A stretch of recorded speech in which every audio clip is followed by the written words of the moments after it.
Assalamualaikum para pemirsa sekalian, subscriber. Kedatangan Rizik Syihab ke suatu daerah tentu akan menimbulkan sebuah kecemasan, sebuah kekhawatiran bagi masyarakat yang rencananya akan didatangkan tersebut. Karena apa? Karena masyarakat di kawasan destinasi tersebut sudah cukup lama melihat sepak terjang dan dampak akibat daerah-daerah yang sudah dimasuki oleh Rizik Syihab dan para kombatan FPI lainnya. Kita semua mengetahui bersama jika Front Pembela Islam telah dibukukan oleh pemerintah seiring dengan Hizbut Tahrir Indonesia. Mengapa? Karena organisasi tersebut secara terang-terangan, nyata-nyata terbukti di dalam anggaran dasarnya menyatakan mendukung dan memperjuangkan khilafah Islamiyah. Masyarakat Indonesia sepakat bahwa pemikiran seperti ini sangat jauh di luar demokrasi yang ada di Indonesia. Jika separatisme seperti GAM atau OPM itu hanya ingin memisah dari Indonesia, khilafah Islamiyah ini yang diusung oleh Hizbut Tahrir Indonesia dan Front Pembela Islam ini bukan memisah, tapi mencaplok suatu negara, suatu negeri, dan suatu bangsa. Kemudian setelah dibekukan, apakah ini selesai? Ternyata tidak. Mereka hanya bersalin baju, bersalin nama, bahkan tidak akhir-akhir ini bermetamorfosis menjadi Front Pembela Islam, Front Persaudaraan Islam dan sebagainya tanpa baju, tanpa izin, tanpa entitas kelompok yang terdaftar oleh pemerintah. Maka kelompok ini sebenarnya masuk ke dalam gerombolan tak dikenal atau OTK ya, organisasi tak dikenal. Karena hanya ada entitas gerombolan tapi tidak berizin, sehingga mereka berpikir ketika ini tidak berizin, tidak didaftarkan, tidak terdaftar, apa yang mau dibubarkan? Karena memang tidak ada entitas organisasi. Yang muncul adalah gerakan kebudayaan politik yang ada. Dan ini sangat berbahaya sekali karena seperti hukum mencengkeram air ya, kecuali dibekukan. Maka sudah benar langkah pemerintah seperti itu.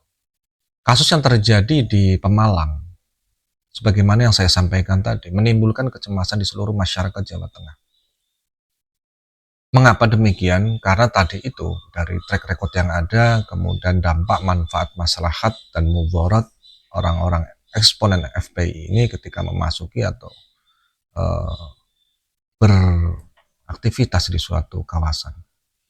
Maka ketika mendengar kedatangan Rizik Syihab ke Pemalang, banyak masyarakat dari seluruh penjuru Jawa Tengah yang kemudian merasa gelisah dan merasa perlu untuk menjawab tantangan dari surat edaran yang ada, yaitu bahwa akan menghabisi begitu ya, dalam tanda kutip siapapun yang menghalangi langkah-langkah mereka. Ini khas sekali dari FPI dan selama ini kelihatan semuanya takut ya. Ormas Islam bahkan mungkin pemerintah untuk menindak secara tegas dengan dalih apapun, dan terbukti banyak sekali animo dari masyarakat yang untuk ambil bagian menyatakan tidak sukanya dan bahkan mengusir Rizik Syihab dari lokasi pengajian. Dari lokasi sendiri dilaporkan adanya penolakan oleh ormas Islam setempat dari surat yang beredar, kemudian juga dari kepala desa, karena kedatangan Rizik Syihab ini ternyata diikuti oleh dalam tanda kutip muhibbinnya, tetapi patut diawasi juga karena mereka dari luar Jawa Tengah, dari kawasan Perindavan, dan bersenjata. Jadi selain OTK, mereka juga organisasi yang bersenjata. Masyarakat Jawa Tengah yang kemudian merasa terpanggil untuk mensterilisasi kawasannya dari kedatangan Rizik Syihab dengan imbas-imbas atau dampak sosialnya yang kemudian bisa muncul pasca kedatangannya. Ini kemudian berkumpul, tangan kosong, sebagian ada yang membekali diri dengan senjata seadanya seperti kayu dan rotan. Video sudah beredar, meski analisa saya kira sedang didalami. Saya tidak tahu apakah ini sebenarnya sebelumnya dibiarkan oleh aparat, apakah nanti ada tindakan hukum.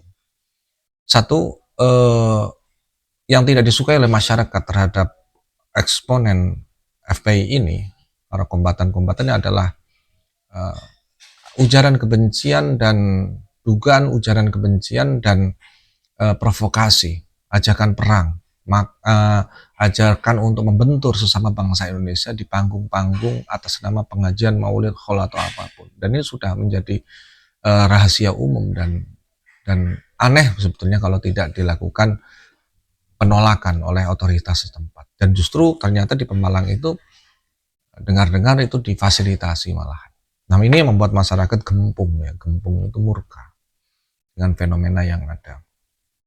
Dan ternyata benar-benar, walaupun sudah ada surat penolakan, sudah ada konfirmasi dari kepala desa bahwa orang-orang yang datang ke desanya dari Perindavan yang melaporkan diri dan ternyata ada jaminan keamanan dari mereka itu yang mungkin membuat kepala desa juga atas nama demokrasi, kebebasan tidak bisa bertindak lebih jauh, apalagi keamanan memfasilitasi.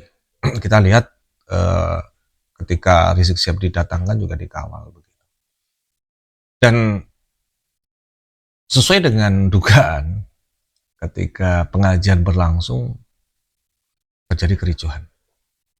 Masa yang datang kemudian merengsek, menyatakan bahwa tantangan, kemudian tuduhan PKI, kemudian dan sebagainya itu isu-isu basi yang ada itu sangat tidak relevan, sangat tidak sangat tidak, sudah basi lah begitu, tidak terbukti dan sebagainya selama ini gitu loh, apalagi dituduhkan pada orang-orang yang tidak suka atas orasi provokasinya yang ada di panggung.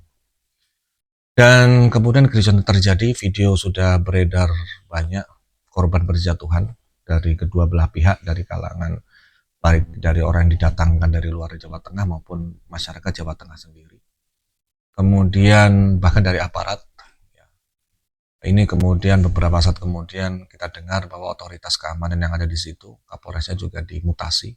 Saya kira tindakan yang tepat walaupun sebetulnya kurang rigid ya, kurang greget begitu. Kalau hanya dimutasi. Dan kemudian yang timbul yaitu tadi tuduhan-tuduhan PKI. Aneh sekali gitu ya, aneh sekali. Saya kira orang ini nggak pernah sekolah, nggak pernah belajar, nggak pernah membaca, cuma bicara. Dan anehnya laku karena di-endorse atau bahkan didatangkan oleh panitia-panitia lokal. Beberapa testimoni masyarakat atas peristiwa ini tentu beragam ya, tentu beragam, tapi dari pikiran yang waras tentu akan menolak, kapok. Dan anehnya juga ketika hal ini terjadi, beberapa saat kemudian Bahar Smith melakukan aksi balasan kelihatannya dengan cara mensweeping pelantikan perjuangan Wali Songo yang ada di daerah Jabodetabek. Ini sungguh aneh gitu, sungguh aneh. Ya ini alam fikir khilafah itu seperti itu. Jadi peristiwa di mana itu dijadikan masalah di lokasi tertentu yang sebenarnya nggak ada kaitan sama sekali. Dia membawa segerombolan orang bermasker, kelihatannya membubarkan dan kelihatannya berhasil diblokade oleh keamanan dari TNI Polri. Saya kira orang-orang yang perlu berobat seperti itu memang harus diantisipasi dan saya kira jika memang tidak bisa memberikan manfaat dan ketenangan di tengah-tengah masyarakat kita, ya sebaiknya dilakukan penahanan terhadap orang-orang yang menimbulkan atau mengajak memprovokasi seperti itu. Selain menolak dan berusaha merusuh ke lokasi pelantikan dari Jambu, kebetulan waktu itu saya lihat di tayangan dihadiri oleh Haji Roma Irama, kemudian Gus Abbas dan para tokoh-tokoh terkait. Dan ini aksi balasan sosial di dunia lain, di belahan dunia lain, yang kelihatannya juga ikut terpancing amarahnya sebenarnya semuanya ya. Tapi saya lihat dari Banyuwangi yang sampai ada muncul isu atau ajakan mensweeping habaib. Saya kira ini dampak kalau nanti ditanya, ini kok kenapa bisa begitu? Ditanya sebabnya tindak tanduk yang tidak tahu diri seperti Bahar Smith itu dan Rizik Syihab. Jadi kalau para balawi yang lainnya nanti terdampak ya tanyakan kepada saudara-saudara mereka. Jadi sweeping itu sebegini, itu adalah status kewarganegaraan mereka. Jadi dengan kebijakan PP nomor 10 tahun 60-an ya, tidak salah 60 atau 65 tentang siapa warga negara Indonesia selain yang pribumi waktu itu kan Tionghoa, India dan Hadromi, orang-orang Yaman itu yang didatangkan Belanda. Itu kemudian mereka tidak mendaftarkan diri, berbeda dengan Tionghoa dan India. Mereka tidak mendaftarkan diri sebagai bangsa Indonesia, kemudian bersumpah dan mendapatkan surat keterangan sebagai bagian dari bangsa Indonesia. Ini tidak pernah terjadi. Mereka, saya pernah membuat konten ini, bisa dilihat di konten sebelumnya, secara legal standingnya seperti apa. Sehingga mereka memang secara hukum sebagai bangsa Indonesia itu tidak. Sebagai rakyat Indonesia itu tidak. Tetapi kalau mereka lantas bagaimana ketika mereka memiliki KTP dan KK? KTP KK itu tanda kependudukan, bukan tanda kewarganegaraan. Ini yang kadang-kadang masyarakat belum sampai di situ. Dan bahkan untuk sebagian pada zaman era Soekarno itu terjadi repatriasi, jadi pengusiran warga Tionghoa. Kemudian bangsa orang-orang Kaukasia, orang-orang eksponen Belanda, pernah masa bersiap itu bagian dari itu, dampak dari itu untuk antisipasi seperti itu. Jadi supaya rakyat tidak bertindak sendiri, sebenarnya direncanakan saudara-saudara kita yang di Jawa Timur. Jadi kalau itu dilakukan atas nama bangsa Indonesia itu bisa dibenarkan. Tetapi kalau menggeneralisir semua Habib itu punya masalah dengan pribumi, ya itu sebetulnya apa namanya ditafsir ya, ditafsir itu by one-nya beda-beda kasusnya. Tapi permasalahan mereka sudah mendaftarkan diri sebagai bangsa Indonesia, warga negara Indonesia, itu memang harus dibuktikan dengan hitam di atas putih, bersumpah di hadapan presiden, kemudian memiliki surat keterangan. Ini yang menjadi masalah dan bisa menjadi legal standing sweeping itu, gitu loh.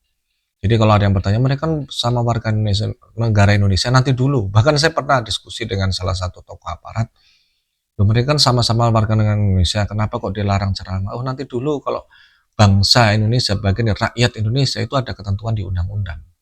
Jadi kadang-kadang ya ada beberapa oknum aparat yang tidak paham dengan legal standing, masalah kebangsaan, kemudian masalah kewarganegaraan. Nah, kasus ini kemudian juga menimbulkan momentum kalau menurut saya yang di Pemalang ini. Jadi saya kira ketika kemarin dari masyarakat itu tangan kosong dalam tanda kutip, mereka hanya membawa alat seadanya karena bandel ya Rizik Sihab ini. Dan itu sudah saya kira sudah rahasia umum. Dan kemudian para kaum perindavan yang menjaga kegiatan itu juga ternyata bersenjata tajam. Ini membuat sebagian masyarakat dari kasak kusuk yang ada di grup-grup di media sosial itu sudah mulai merencanakan hal yang lebih keras dari itu. Tentu ini sangat berbahaya dan saya kira negara, walaupun negara ormas Islam atau ormas Islam yang negeri maupun ormas Islam yang swasta, sebagaimana ada beberapa himbauan dari ormas Islam belakangan, itu terlambat.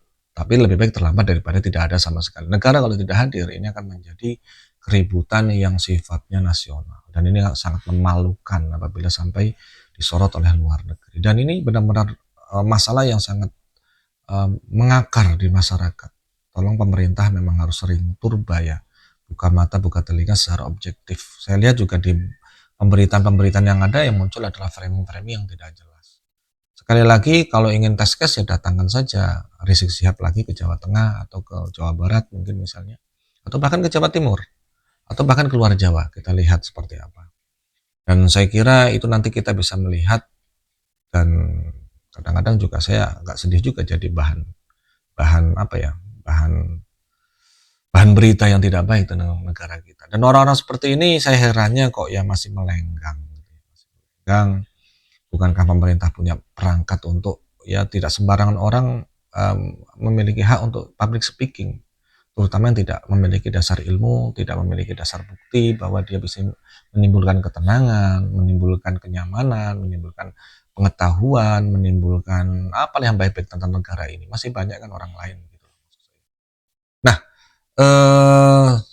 pemirsa sekalian, sahabat-sahabatku, bagaimana kalau menurut kalian terkait dengan kejadian momentum yang ada Pemalang? Saya lihat ini menjadi momentum sekali lagi, teman-teman. Kenapa saya speak up? Saya melihat ini menjadi momentum dan kelihatannya ke depannya semuanya menanggapi tantangan dari Rizik Syihab untuk yaitu tadi di panggung mengasah golok, mengasah apapun untuk membasmi PKI. Siapa PKI? Ya menurut saya yang tidak sesuai dengan isi kepalanya Rizik Syihab. Dan ini tentu sangat memilukan dan ini tentu sangat memalukan dan ini menjadi bahan tertawaan bagi siapapun yang punya kepentingan keributan di negara ini.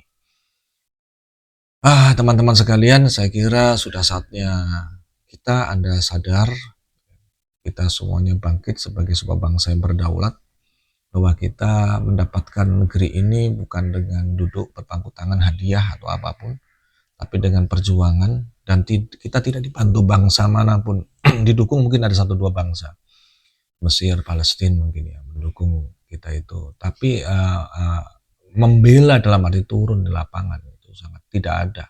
Kita benar-benar bangkit setelah ratusan tahun dibuat bingung oleh kolonialisme yang ada. Selain itu ya otoritas lokal setempat yang kadang-kadang tidak mendukung perjuangan itu sendiri, kemerdekaan itu sendiri. Dan hari ini kalau kita tanya sudah masuk ke bulan Agustus, kemerdekaan apa yang sebenarnya sudah kita miliki? Itu pertanyaan yang mendasar. Dan benarkah penjajahan itu sudah berakhir? Ini harus kita jawab jujur, bukan dengan omon-omon atau dengan kata-kata dialektika yang memabukkan begitu ya. Ini nyata di masyarakat. Kira-kira para pemirsa sekalian sudah merdeka atau belum? Dan bangsa ini dengan kehadiran para orang-orang Hadromi yang belakangan secara genetika juga terbukti mereka dari golongan Yahudi Askenazi yang mendaku sebagai keturunan cucu Nabi, dan itu menjadi barang dagangan yang kadang-kadang menutup mata, meninabobokkan, melenakan, menghipnotis masyarakat awam yang ada di akar rumput di pedesaan atau orang-orang yang sangat lugu. Dan sekali lagi, bagaimana menurut Anda? Apakah ketika tantangan Rizik Syihab tadi dijawab, itu perlu atau tidak? Dan apakah hal seperti ini cukup membuat Rizik Syihab jera masuk ke Jawa Tengah? Saya kira itu, saya tunggu di kolom komentar, dan saya kira ini memang perlu kita diskusikan sebagai sebuah bangsa, melihat di mana sebetulnya titik kelemahan bangsa kita untuk kita perbaiki bersama. Terima kasih, mudah-mudahan ada manfaatnya. Wallahu a'lam bishawab. Assalamualaikum warahmatullahi wabarakatuh. Iya. Saya udah aktif, tidak usah masuk semua.